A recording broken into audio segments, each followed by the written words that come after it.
வணக்கம் ஃப்ரெண்ட்ஸ். லட்சுமி அவர்கள் எழுதிய சாதாரண மனிதன், அத்தியாயம் 22. பகல் உணவுக்கு பின் ஊஞ்சலில் படுத்து உறங்கி போன அத்தை விழிப்புற்று எழுந்து உட்கார்ந்தாள். பொழுது பிற்பகலை தாண்டி நகர்ந்து விட்டிருந்தது.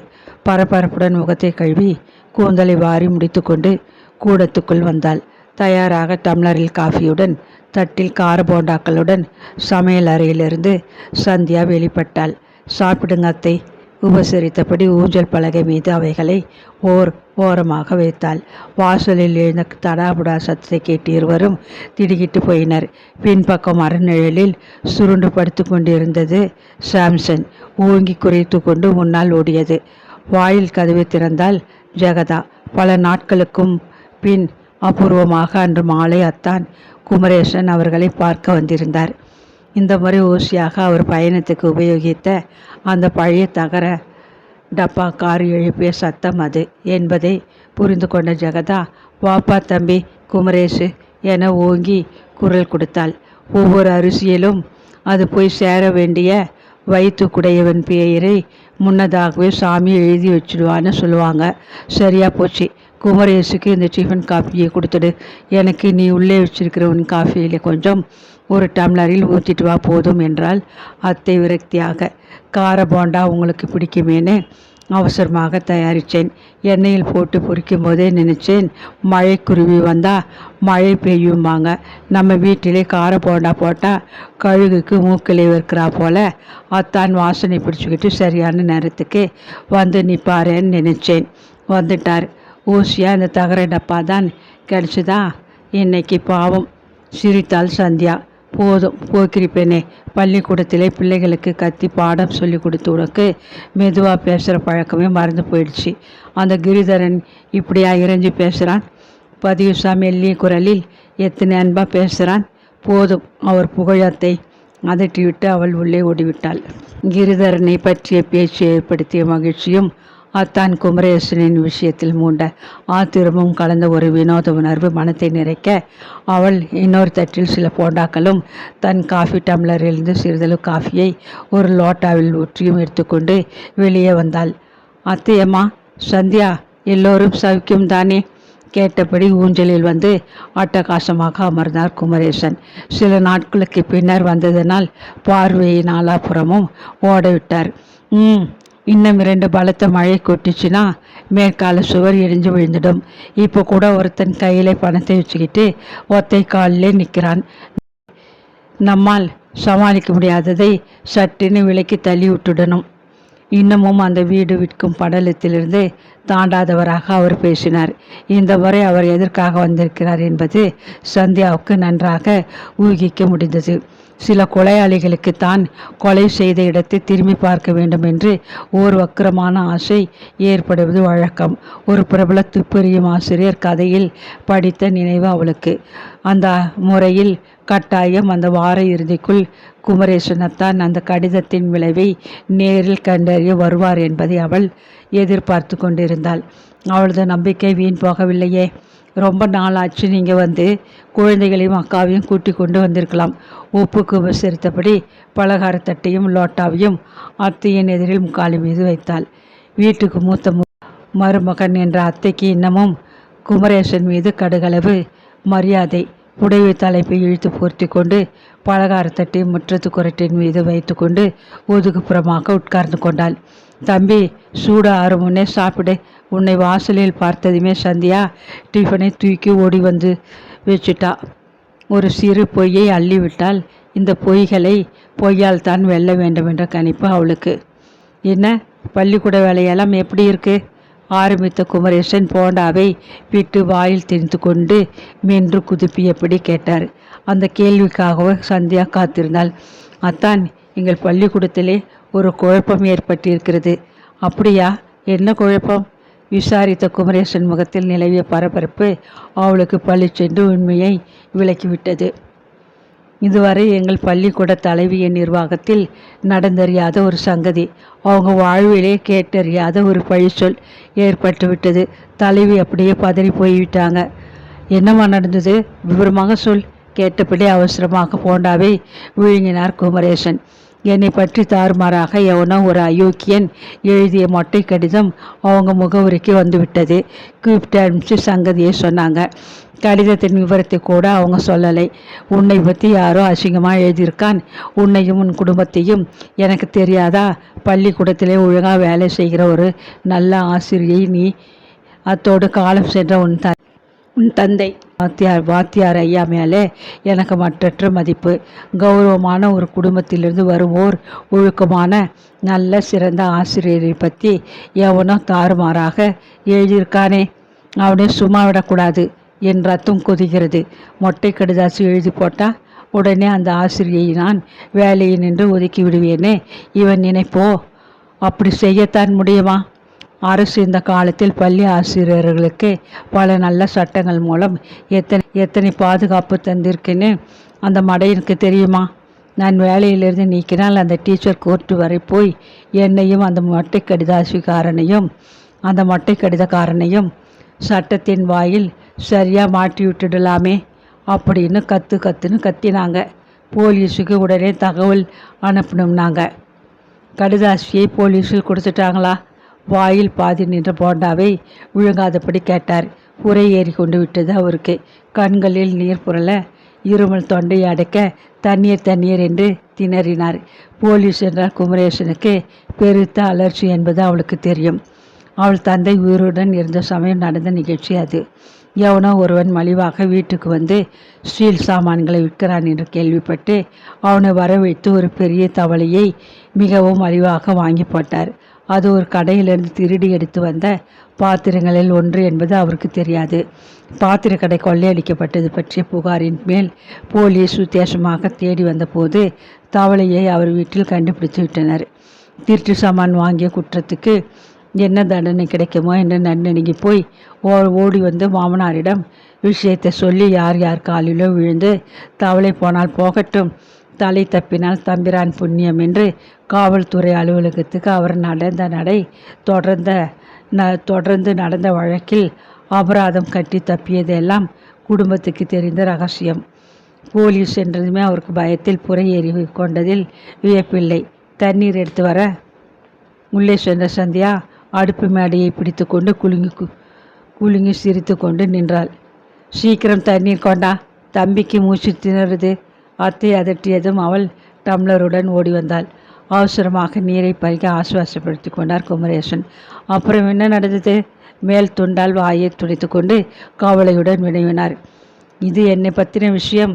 எங்கள் பெரிய அத்தானை கேட்டுட்டு வந்து சொல்கிறேன், பிறகு நீங்கள் முடிவு எடுக்கலாம்னு தலைவியை சமாதானப்படுத்தி விட்டு வந்திருக்கேன். இன்னைக்கு நீங்கள் வராதிருந்தால் உங்களுக்கு ஒரு கார்டு போட்டு வரவழைக்க தீர்மானித்திருந்தேன். அப்போது நான் வந்தது நல்லதாக போச்சுன்னு நினைக்கிறேன். குமரேசனுக்கு காஃபி தொண்டையில் கசந்து வழிந்தது. இதுவரை மௌனமாக கேட்டுக்கொண்டிருந்த அத்தை அதட்டலாக குறுக்கிட்டாள். என்கிட்ட ஒரு வார்த்தை இதை பற்றி பேசலையே சந்தியா, நியாயமாயதே குறைப்பட்டு கொண்டாள். உங்களுக்கு மனக்கவலை கொடுக்கக்கூடாது. அத்தான் நமக்கு உதவ மலை போல இருக்கும்போது உங்களை அதட்டுவானேன், அவர்கிட்ட ஆலோசனை கேட்கலாம்னு காத்துக்கிட்டு இருந்தேன். என் பேச்சு கேளு சந்தியா, அந்த கடுதாசியை சுக்கு நூறாக கீழ்ச்சி குப்பை தொட்டியில் போடு. போலீஸிலே தாக்கல் செய்தால் நமக்குத்தான் அவமானம். முகம் வெளுத்து போன குமரேசன் மெல்லிய குரலில் பேசினார். அங்கவஸ்திரத்தை வீசிக்கொண்டு அட்டகாசமாக ஊஞ்சலில் பாதியை அடைத்து கொண்டிருந்தவர் இப்போது மழையில் நனைந்த கோழியாக ஒடுங்கி போய் சங்கிலியை கெட்டியாக பற்றி கொண்டு பதட்டமாக காணப்பட்டார். அப்படியே செய்கிறேனாத்தான், சந்தியா வேண்டுமென்ற குரலில் குழவை கூட்டி கொண்டாள். காலையில் பறிச்ச காய்கள் நிறைய இருக்குது. அக்காவுக்கு வாழைப்பூ கறி ரொம்ப பிடிக்கும். 2 பூ எடுத்து வச்சிருக்கேன், கூடையிலே நிரப்பி தரேன், மறக்காமல் எடுத்துக்கிட்டு போங்க என்று அவள் சாமான் அறை பக்கம் நகருமன் அவர் ஊஞ்சலிலிருந்து தூப்பென்று குதித்தார். வேண்டாம், நேற்று கடையிலே வாங்கி வச்ச காய்கறிகள் ஏகப்பட்டது ஃப்ரிட்ஜு நிறைய இருக்குது. நீங்கள் இதை விற்றா 2 காசு தேரும், உங்கள் செலவுக்கு உபயோகமாக இருக்கும். அடுத்த வாட்டி பார்த்துக்கலாம் என்றபடி அவசரமாக விடை பெற்று கொண்டு கிளம்பி விட்டார். கடாபொடா என்று அந்த கார் எழுப்பிய ஓசை தெருக்கோடியை தாண்டி சாலைக்குள் சென்று அடங்கியதும் அத்தை அவளிடம் கேட்டாள். இன்னைக்கு குமரேசன் ஒரு மாதிரியாக இருந்தானே, என்ன சங்கதி? சந்தியா விவரமாக தலைவி அந்த கடிதம் பற்றி அவளை கண்டித்ததையும் தான் அளித்த பதிலையும் அது குமரேசத்தான் தான் வேலை என்று யூகித்து தெளிந்து கொண்டதையும் சொன்னபோது ஜெகதா மிகவும் வெகுண்டு போனாள். படுபாவி குமரேசனுக்கு இப்படி ஒரு கெட்ட புத்தியா? போலீஸுனதும் மனுஷன் எப்படி நடுங்கி போயிட்டான். எதிர்த்து நின்று சமாளிக்க முடியாத கோழை. இவனையும் ஒரு மனுஷனா மதிச்சு நம்ம வீட்டு பெண்ணை கொடுத்தோமே. அந்த புத்தியை முடிக்காது படியர் என்று வாயிற்கதை கோபமாக சாத்தினாள். இந்நேரம் அத்தான் திருச்சிக்கு போகிற வழி பாதியை தாண்டியிருப்பார். அந்த கார் அவரை ஊறுகாய் பாட்டிலை போல குலுக்கி விட்டுடும். வீட்டுக்கு போனதும் சூர்யா வெந்நீர் எடுத்து வை, உடம்பு புண்ணா நோவுது, எலும்பெல்லாம் பொடியாகிவிடும் போல இந்த தகர டப்பா ஆட்டி தொலைச்சிடுச்சுன்னு அக்காவை விரட்டுவார் என்று கூறிவிட்டு கற்பனையில் தெரிந்த அந்த காட்சியை நினைத்து தனக்கு அந்த கடிதம் தந்த துயரத்துக்கு ஈடு செய்வது போல அவள் குலுங்கி குலுங்கி சிரித்தாள். வெகு நேரம் சிரித்து கொண்டிருந்தாள். புரிந்து கொண்டு விட்டது போல் சாம்சன் துள்ளி குறைத்து வீட்டை இரண்டுபடுத்தி கொண்டிருந்தது. அத்தியாயம் 23. அன்று காலை சந்தியாவுக்கு பள்ளிக்கூடம் துவங்கியதும் தொடர்ந்து 3 வகுப்புகளுக்கு போதிக்க வேண்டியிருந்தது. அதற்கு பின்னர் ஓய்வு நேரம். சாதாரணமாக அவள் தனது ஓய்வு நேரத்தில் அடுத்தபடியாக அவள் எடுக்க வேண்டிய வகுப்பு பாடங்களை பற்றி குறிப்புகள் தயார் செய்து கொண்டிருப்பாள். அது சமயம் ஆசிரியர்களின் அறையில் ஓய்வு நேரம் காரணமாக உட்கார்ந்திருக்கும் மற்ற எவருடனும் அவள் வம்பு பேசும் வழக்கம் கிடையாது. இந்த ஒரு காரணத்துக்காகவே அவள் மீது சில ஆசிரியர்களுக்கு மதிப்பு. சந்தியா டீச்சர் போல இருக்கணும், தான் உண்டு தன் வேலையுண்டுன்னு எப்படி கட்டுப்பாடாக இருக்காங்க. தங்களுக்குள் பேசி வியப்பது உண்டு. அப்படி அவள் தன் வேலை வரை ஒரு நல்ல பெயரைத்தான் இதனால் வரை தேடிக்கொண்டிருந்தாள். இப்பொழுதுதான் அந்த மொட்டை கடிதத்தின் பின் தலைவியின் பெரும் அதிருப்திக்கு ஆளாகி சில்லறை தொந்தரவுகளை அனுபவித்து கொண்டிருந்தாள். கொடுக்கப்பட்ட வேலைகள் அனைத்தையும் விரைவாக செவனே செய்து முடித்தாலும் தலைவி அவ்வப்போது அவளை தன் அறைக்கு வரவழைத்து குற்றங்களை சுட்டி காட்டி கொண்டிருந்தாள். ஊசியாக குத்தி அவளை இம்சை செய்வது தலைவிக்கு ஒரு பொழுதுபோக்காகி விட்டிருந்தது. ஆனால் சந்தியா சிறிதும் சளைக்கவில்லை. ஒவ்வொரு கேள்விக்கும் தக்க பதில் அளித்து தலைவியை திணறடித்து கொண்டிருந்தாள். அன்று காலை ஓய்வு நேரத்தில் ஆசிரியர்களின் அறைக்குள் நுழைந்தபோது ஒரு மூலையிலிருந்து லேசாக விசும்பல் சத்தம் கேட்டது. திடுக்கிட்டு திரும்பினாள். ஓராண்டு காலமாக அந்த பள்ளிக்கூடத்தில் வேலை பார்த்து கொண்டிருப்பவள் மீனா. காலியாக்கிவிட்ட சரித்திர ஆசிரியரின் இடத்தில் தற்காலிகமாக நியமிக்கப்பட்டிருந்தவள். அவள் தான் விசும்பிக் கொண்டிருந்தவள். பள்ளிக்கூட ஆசிரியர்கள் அனைவரிலும் வயதில் சிறியவள், அனுபவம் குறைந்தவள். தலைவியின் தாக்குதலை தாங்க மாட்டாது அழுகிறாள். சந்தியாவுக்கு புரிந்துவிட்டது. ஒரு பள்ளிக்கூட தலைவி வயதிலும் அனுபவத்திலும் பெரியவளாக இருப்பாள். மற்ற இளம் ஆசிரியர்களுக்கு அந்த வகையில் அன்புடன் ஆதரிக்கும் ஒரு தாய்க்கு ஒப்பானவள். அன்பும் ஆதரவும் கிடைத்தால்தான் ஆசிரியர்கள் எல்லாம் ஒரு குடும்பத்தை சேர்ந்தவர்கள் போல ஒன்றி சிறப்பாக வேலையை கவனிக்க இயலும். ஆனால் தலைவி சீராக அமையாவிடில் நவக்கிரகங்கள் போல் ஆசிரியர்கள் வக்கரித்து கொண்டு போட்டியும் பொறாமையமாக அடுத்தவளுக்கு குழி பறிப்பதில் கண்ணாக இருந்தால் அனுபவம் இல்லாத பயந்த சுபாவமுள்ள இளம் ஆசிரியர்களின் பாடு கஷ்டம்தான். சந்தியா மனம் கரைந்து போனாள். மெல்ல மீனாவை அணுகி தோலை தட்டினாள். என்ன நடந்தது? ஏன் இந்த அழுகை? அன்பாக விசாரித்தாள். மீனாவுக்கு பேச முடியாது. தொண்டை அடைத்து கொண்டு துக்கம் குமரியது. நீடிச்சு என்னால் இங்கே வேலை செய்ய முடியாதுன்னு நினைக்கிறேன். தலைவி ஏன் இப்படி எதிர்க்கெடுத்தாலும் எரிச்சல் படுறாங்க? போன டெஸ்டில் என் வகுப்பு மாணவிகள் இங்கிலீஷில் ரொம்ப குறைந்த மார்க்கு வாங்கியிருந்தாங்க. அதுக்கு தலைவி உன் போதனை திறமை குறைவுன்னு குற்றம் சாட்டி கத்துறாங்க. தனியாக குறிப்பிட்டு திட்டாமல் பியூன் முன்னாடி கத்தியிருக்காங்க இல்லையா? எப்படி உங்களுக்கு தெரியும்? அழுகையை விட்டு அதிசயமாக அவளை பார்த்தாள். உன்னையோட சீனியர் டீச்சர் என்கிற முறையிலே அவங்க பழக்க வழக்கங்களை நல்லாவே புரிஞ்சுக்கிட்டு இருக்கேன். என் வகுப்பு மாணவிகள் பலர் ஆங்கிலம் படிக்க எழுத ரொம்ப கஷ்டப்படுகிறாங்க. அது ஒன் பிசுகில்லை. அடிப்படை ஆங்கில கல்வி அதிகமில்லாத பல மாணவிகளை ஒட்டுமொத்தமாக ஒரே பிரிவில் குவிச்சிட்டது தலைவியின் தப்பு. எல்லா பிரிவு வகுப்புகளிலும் அவர்களை பரவலாக அனுமதிச்சிருக்கணும். அப்போ இப்படி பளிச்சுன்னு மாத பரீட்சை முடிவு மட்டமாக இருக்காது. நீ எடுத்து சொல்லியிருக்கணும். அதை சொல்ல எனக்கு பயமாக இருந்தது. அவங்களே உணர்ந்துக்கிட்டோம்னு அவங்க திட்டின் வகைகளை காதிலே வாங்காமல் மௌனமாக இருந்துடுறது இன்னொரு வழி. மீனா திடீரென்று அழுகியை விட்டு சிரித்தாள். டீச்சர், உங்கள் துணிச்சலை நான் ரொம்ப பாராட்டுறேன். எனக்கு எதிர்த்து பேச தைரியம் வரமாட்டேங்குதே. நமக்கு மேலே இருக்கிறவங்களுக்கு நாம் உரிய மரியாதை கொடுக்கறது அவசியம். ஆனால் அவங்க நம்மை புழுவாக மதித்து காலடியில் போட்டு மிதிச்சா ஒத்துக்கொண்டு ஏமாலியாக இருக்கக்கூடாது. டீச்சர், இவங்க பள்ளிக்கூடத்திலே எல்லார்கிட்டையும் எரிஞ்சு விழுறாங்களே, இதே போலத்தான் வீட்லேயும் நடந்துக்கிறாங்க. அப்படியா? உனக்கு நம்ம தலைவியை பற்றி அதிகம் தெரிஞ்சிருக்கே. மீனா சுற்றுமுற்றும் பார்த்தாள். அவளது அழுத கண்களில் ஒரு தனி கள்ளத்தனம் பளிச்சிட்டது. கொஞ்சம் இவங்களை பற்றி எனக்கு தெரியும். எடுத்து விட்டால் அம்மா ஆடி போயிடுவாங்க. நான் சின்னவ, இந்த வாத்தியார் பிழைப்பை ரொம்பவே எதிர்பார்த்து கொண்டு வாழறவ. வாயாடக்கூடாதுன்னு அவங்க திட்டினதை எல்லாம் விழுங்கி கொண்டு வந்தேன். தலைவி பயந்து போகும் ஒரு ரகசியம் மீனாவுக்கு தெரியுமா? அட, எப்பேற்பட்ட ஒரு ஆயுதம்! இதை அவளும் தெரிந்து வைத்து கொண்டால் மிகவும் உபயோகமாக இருக்குமே. மீனா, உனக்கு மறுப்பு இல்லைன்னா சொல்லு, கேட்டுக்கிறேன். மிகவும் ஆதரவாக அவள் தோள்களை குலுக்கினாள். உங்கள் வயசுலே நம்ம தலைவி சேலத்திலே ஒரு பள்ளிக்கூடத்தில் நம்மை போல ஒரு ஆசிரியராக வேலை பார்த்து கொண்டிருந்தாங்க. அப்போ கூட இருந்த விதவி தங்கச்சி தன் 4 வயது குழந்தையை விட்டுட்டு திடீர்னு செத்துட்டாங்க. இந்த அம்மாளுக்கு தன் வேலை தான் பெருசு. அந்த குழந்தைகிட்ட உட்கார்ந்து 5 நிமிஷம் அன்பாய் பேச தெரியாது. பள்ளிக்கூடத்திலே தொண்டை காய கத்திட்டு வரேனே, போராதா உன்னோட வேற கத்தணுமான்னு கூச்சல் போடுவாங்களாம், எரிஞ்சு விழுவாங்களாம், ரொம்ப தப்பு கண்டுபிடிப்பாங்களாம். உனக்கு இதெல்லாம் எப்படி தெரியும்? என் பாட்டி சேலத்தை சேர்ந்தவங்க தானே. அப்போ இவங்களுக்கு எதிர் வீட்டிலே கூடியிருந்தாங்களாம். நடந்தது எல்லாம் அந்த தெருவுக்கே தெரியுமாம். அந்த பையன் பெயர் சுகுமார். 10 வயசுக்குள்ளே பெரிய தத்தாரியாக போயிட்டானாம். படிப்பில் மகாமட்டம்.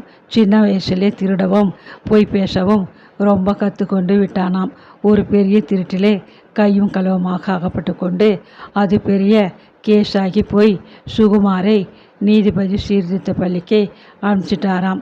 அவன் அங்கே நல்லா திருந்தி படித்து இப்போ பட்டணத்தில் எங்கேயோ வேலை பார்த்துக்கிட்டு இருக்கானாம். ஆனால் நம்ம தலைவி அவனை தன் உறவுன்னு கூட சொல்கிறது இல்லையாம். அப்படி ஒரு அவமான உணர்வு அவங்களுக்கு. சந்தியாவின் நெஞ்சு உற்சாகத்தில் வேகமாக துடித்தது. எப்பேற்பட்டது ஒரு ஆயுதம் அவள் கையில் இப்போ சிக்கிவிட்டிருக்கு. இனி தலைவி அவளிடம் தாறுமாறாக நடந்து கொண்டால் ஆணியின் தலைமேல் ஓங்கி கத்தியால் ஒரு போடுவதை போல சுகுமாரின் கதையை எடுத்து முன்னால் போட்டு ஆளர அடித்து விட வேண்டும். தன்னுள் கருவி கொண்டிருந்தாள். வெகு விரைவில் அந்த வாய்ப்பும் கிட்டிவிட்டிருந்தது. ஒரு நாள் காலை தலைவி அவளை நடுவகுப்பிலிருந்து அவசரமாக தன் அறைக்குள் வரும்படி ஆள் அனுப்பியிருந்தாள். வழக்கம் போல அவளை நிற்க வைத்து தான் கால் மேல் கால் போட்டுக்கொண்டு முகத்தை கடுமையாக்கி கொண்டு ஆரம்பித்தாள் குற்றச்சாட்டை. உன் வகுப்பிலே சாரதான ஒரு மாணவி வைதேகி என்கிற மற்றொரு மாணவியிடமிருந்து பணத்தை திருடினாளாம். நீ அதற்கு எந்த விதமான நடவடிக்கையும் எடுத்துக்கொள்ளவில்லையா? அந்த சங்கதியை வகுப்புக்குள்ளேயே அடக்கிவிட அவள் முயன்றது தலைவிக்கு எப்படியே எட்டி விட்டிருந்தது. தனிமையில் கூப்பிட்டு விசாரித்தேன். அந்த பெண் சாரதா தான் திருடியதாக ஒத்துக்கொண்டு பணத்தை திருப்பி கொடுத்து விட்டாள். கண்டித்து மன்னித்து விட்டேன். இதை பற்றி நீ என்கிட்ட எதுவும் கேட்காம நீயே கையாண்டு காரியத்தை ரகசியமாக முடிச்சிட்ட. உங்கள் நேரத்தை வீணாக்கக்கூடாதுன்னுட்டும் அவள் என் வகுப்பு மாணவி. அவளை நானே விசாரிக்க முடியும் என்கிற நம்பிக்கையிலும் செய்தேன். ஏன் திருடினாள், எதுக்காக திருடினாள்னு தெரிய வேண்டியது அவசியம் இல்லையா? ஒரு சமயம் அவள் ஒரு கிளெப்டோமினியாவா கேஸோ இருந்தவோ, அதெல்லாம் ஒன்றுமில்லை. அவள் தம்பி காய்ச்சலாக படுத்திருக்கானாம். வைத்தியர் எழுதி கொடுத்த மருந்து வாங்க அவள் தாயால் முடியவில்லை. இப்படி தான் அவள் தந்தை நோயாக இருந்தபோது மருந்து வாங்கி தர காசு இல்லாத போய் முடிவில் அவர் செத்து போனாராம். அந்த பயத்தில் சாரதா தம்பியை காப்பாற்றணும்னு என்கிற தீவிரத்தில் பக்கத்தில் உட்காரும் வைதேகி தன் புத்தக பையில் 15 ரூபாய் வைத்திருந்ததை காட்டிய போது திருட தோணித்தாம். தன் தாத்தா பிறந்த நாளுக்கு ஏதாவது வாங்கி கொடுத்து அத்தனை பணத்தையும் பள்ளிக்கூடத்து தோழிகளிடம் காட்டி பெருமை அடித்துக்கொள்ள வைதேகி கொண்டு வந்திருக்கக்கூடாது. தப்பு அவள் மேலும் இருந்தது. இத்தனையும் கேட்டுட்டு நீ சும்மா பணத்தை திரும்ப வாங்கி உரியவள்கிட்ட கொடுத்து 2 பேருக்கும் இடையே சமாதானம் பண்ணி வச்சியா? பணத்தை வைதேகிக்கிட்ட கொடுத்துட்டு சாரதாவின் தம்பிக்கு உடனடியாக மருந்து வாங்க என்னிடமிருந்து ஒரு 10 ரூபாயை கொடுத்து உதவினேன். இது மாதிரி தவறு செய்யக்கூடாதுன்னு புத்தி சொன்னேன். உனக்கு தெரிந்த டாக்டர் ஒருத்தர் இருக்காரே, அவரை விட்டு சாரதாவின் தம்பியை கவனிக்க சொல்லியிருக்கலாமே. அவர் ஊரில் இல்லை. இருந்தால் அவரையே கேட்டுக்கொண்டிருப்பேன். ஏழை எளியவர்களுக்கு இறங்கும் ஒரு நல்ல டாக்டர் அவர். மருந்து வாங்க பணம் இல்லைன்னு திருடுறது, பிறகு தம்பியை படிக்க வைக்க பணம் இல்லைன்னு சோரம் போகிறது, இவைகளை நீ ஆதரிக்கிறாயா? தவறுகளை நான் ஒரு காலம் நியாயப்படுத்த மாட்டேன். ஒரு சிறு குழந்தை அதிகமான அன்பால் செய்த ஒரு தவறு உணர்ந்து மன்னிப்பு கேட்டாள். அவளை உடனே மன்னித்து அந்த வழியில் போவது தவறு என்பதை அன்புடன் வற்புறுத்தினேன். அவள் இனி அந்த மாதிரி காரியம் செய்ய மாட்டாள் என்பது என் நம்பிக்கை. தன் சகோதரனை படிக்க வைக்க ஒரு பெண் தன் பெண்மையை அடக வைக்கிறாள் என்றால் அதை நான் நியாயம், தியாகம் என்று ஒப்புக்க மாட்டேன். நீ பெரிய சீர்திருத்தவாதின்னு எண்ணம் இல்லையா?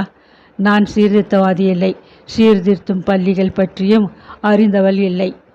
விருக்கென்று தலைவி கோபத்துடன் நிமிர்ந்து பார்த்தாள். உங்கள் தங்கை பிள்ளை சுகுமாரிடம் நீங்கள் கண்டிப்பாகவும் கடுமையாகவும் நடந்து கொள்ளாதிருந்தால் பாவம், அவன் ஏன் சீர்திருத்த பள்ளியில் போய் சேர்கிறான்?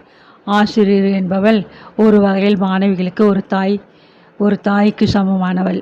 ஒவ்வொரு தாயும் தன் குழந்தையை கருத்தோடு வளர்க்க ஆசைப்படுவது போல ஒவ்வொரு ஆசிரியரும் தன் மாணவிகளை ஒழுக்கமுள்ளவர்களாக உருவாக்க ஆசைப்படணும். உன் மேலே 1000 குற்றம் இருக்குது, அதை மறந்து துணிச்சலாக பேசுகிற. நான் ஒருவரை விரும்புவது குற்றம் என்றால் வளர்க்க தெரியாமல் ஒரு சிறுவனை அநியாயமாக சீர்திருத்த பள்ளிக்கு அனுப்பிவிட்டு நீங்கள் செய்திருப்பது பெரிய குற்றம். ஆக மொத்தம் தவறு செய்யாதவர்களே ஒருத்தரும் உலகில் கிடையாது. வீட்டுக்கு வீடு வாசப்படின்னு சொல்லுவாங்க. Shut up and get out. தலைவி சீறினாள். வெளியே வந்த சந்தியா தன்னுள் கோபத்துடன் சிரித்து கொண்டாள். மொட்டை கடிதம் எழுதிய அத்தானி அன்று மாலை அவள் அலறடித்து விட்டாள். அதை பற்றி கேட்டு அவமானப்படுத்திய தலைவியை இன்று நன்றாக மட்டம் தட்டி விட்டாள். அடுத்தது கிரிதரன்.